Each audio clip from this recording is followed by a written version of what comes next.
Space and the ocean, they seem very different, but there's a lot of similarity. Welcome to Colonize the Ocean podcast, where we discuss oceanic colonization, exploration, and education with your hosts Adam Jewell and Brendan Traxler.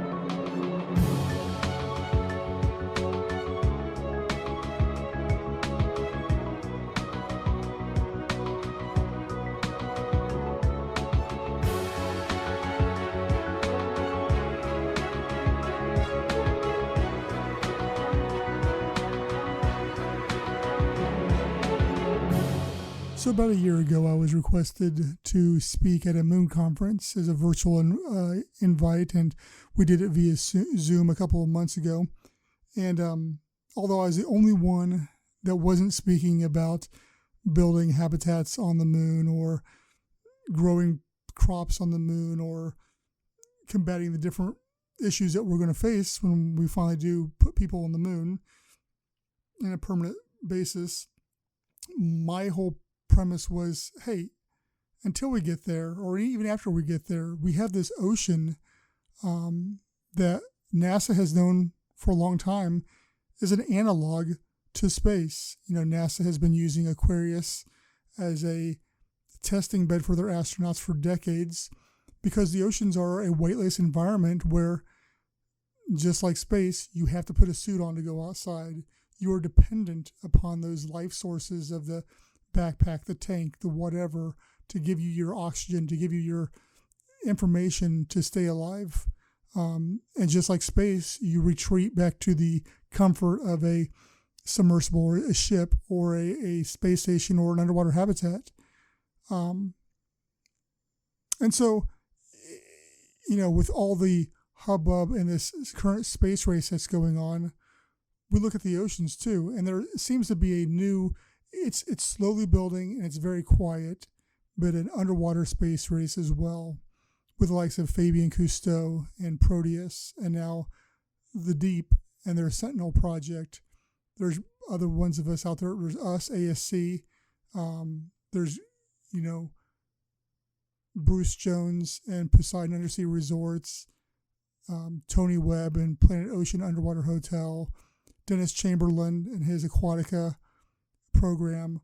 And there's several others out there that are all trying to do something. That was just here in the United States. And, you know, you look over in Europe, and we've got our friend Martin Hankey, and he's working on his project as well as some others. So there is an underwater space race picking up, again, coinciding to back in the 60s when there was the space race. And then at the same time, you had Cousteau and the others building underwater habitats. So it's interesting to see these two that seem very different paths mirroring each other again 50 years later. And the cool thing is that the technologies learned either in space or underwater can be shared accordingly with the other. Design elements as well. What better way to test on a moon or Mars platform than build the same one underwater and have people live and work out of it for a while? If it's going to survive the rigorous of the water underwater, of the pressures and the battering of it, it will survive in space. So there's a lot that can be learned, and I think will be learned from the ocean moving forward. There's so many space programs. You've got NASA, you got Boeing, SpaceX, Blue Origin, Axiom Space, just to name a few, who all will be training astronauts and will need areas to train astronauts in an analog situation, and the oceans are the ideal location for that.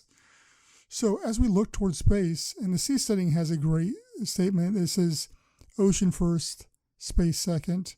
Not that we're negating the need or the desire to go to space, but there's still so much about our oceans we don't know, and we should be focusing a lot more intensity and excursions and exploration on that, our final frontier here on Earth. We can always talk about the money aspect of the thing and how space gets a whole lot more money than that, but that's a whole other speech all in itself. But bottom line, I have said multiple times, I think the biggest problem with it is that there are people like Elon Musk and Jeff Bezos who are out there making space sexy and that are attracting the people into it. And there isn't really anybody for the ocean for it. Also, I truly think the problem is that you can walk out and touch the ocean. You can drive a few hours and touch the ocean. You can't do that with space. So the mystery of the ocean doesn't seem as important or as special as space does. But in reality, we have no idea what's under the water. We've only mapped up to about 10% of our oceans, and there's a lot down there that we just have no idea. And we could make some massive discoveries to just change our lives here on Earth. So obviously we may be a little biased here, and we think that we need to be putting more effort and time into the ocean, but I think that to pursue a space race as well, the need to advance underwater and ocean technologies needs to happen to make that happen. So the question for this short here is, what are your thoughts on all of it?